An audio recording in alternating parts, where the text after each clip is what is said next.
राम शेतकरी मित्रांनो, पेना कंपनी या चॅनलमध्ये आपलं स्वागत आहे। तर मित्रांनो, आमच्या मिलियाडुबियाच्या झाडांची कटिंग चालू आहे। बघू शकता तुम्ही, या झाडांना 4 वर्षे कंप्लीट झालेले आहेत। 5 वर्ष चालू आहे, म्हणजे 4 वर्षे कंप्लीट झाल्यानंतर आम्ही हे झाडे विकलेले आहे। हे झाड आम्ही जवळपास म्हणजे 7 रुपये किलोनं विकलेलं आहे, म्हणजे 7,000 रुपये टन भाव मिळालेला आहे आम्हाला। बघू शकता झाडांची हाईट पण बऱ्यापैकी आहे।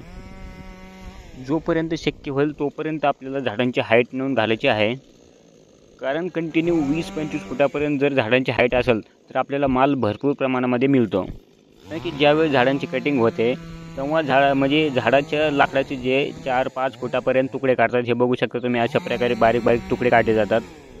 त्यामुळे जोपर्यंत प्लेन लाकूड भेटेल तोपर्यंत जास्त तुकडे निघत जातात, भरपूर प्रमाणामध्ये माल भेटत जातो। आणि जेवढं खाली फांद्या फुटतील तेवढ्यामध्ये 1-2 फुटाचा तुकडा वेस्ट जातो, त्यामुळे माल पण कमी निघतो झाडाचा। बघू शकता आम्ही जवळपास 2 एकरमध्ये 350 जवळपास झाडं लावलेली आहेत। कटिंग करून बघा, या असे त्यांनी गंज घातलेले आहेत। जवळपास 3.5, 4, 5 फुटापर्यंत तुकडे काढलेले आहेत। वेगवेगळ्या मापाचे वेगवेगळे तुकडे काढलेले आहेत। आणि काळजी घ्यायची आहे आपल्याला, जेव्हा आपल्याला झाडं विकायची आहेत तेव्हा पाणी देणं खूप गरजेचं आहे, कारण की झाडाच्या लाकडामध्ये ओलावा तयार राहतो।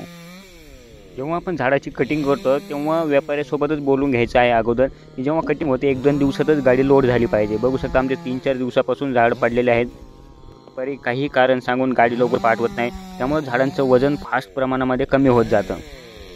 कारण याची छोटे छोटे तुकडे केल्यामुळे जास्त लाकूड हवा येतं आणि त्यामुळं लाकूड फास्ट सुकलं जातं।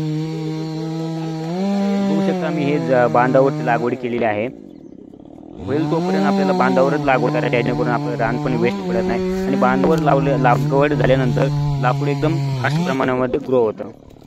जे झाडांची लागवड आम्ही रानामध्ये केली होती त्यांची साईज जवळपास 30-32 अशा प्रमाणामध्ये होती, म्हणजे ज्यांची बांधावरची लागवड केली होती त्यांची साईज जवळपास 38, 40, 42 पेक्षा जास्त होती काही झाडांची। त्यामुळे ते कमी झाडांमध्येच एकदम प्रमाणामध्ये वेट भरलं सगळ्यात जास्त। होईल तोपर्यंत आपल्याला या झाडांना पाण्याचा बंदोबस्त करायचा आहे, आणि जेवढं पाणी देऊ आपण तेवढं जास्त प्रमाणामध्ये ते वाढण्यासाठी मदत होते। मित्रांनो, व्हिडिओ आवडला असेल तर व्हिडिओ लाईक नक्की करा आणि चॅनलला सबस्क्राईब करायला विसरू नका।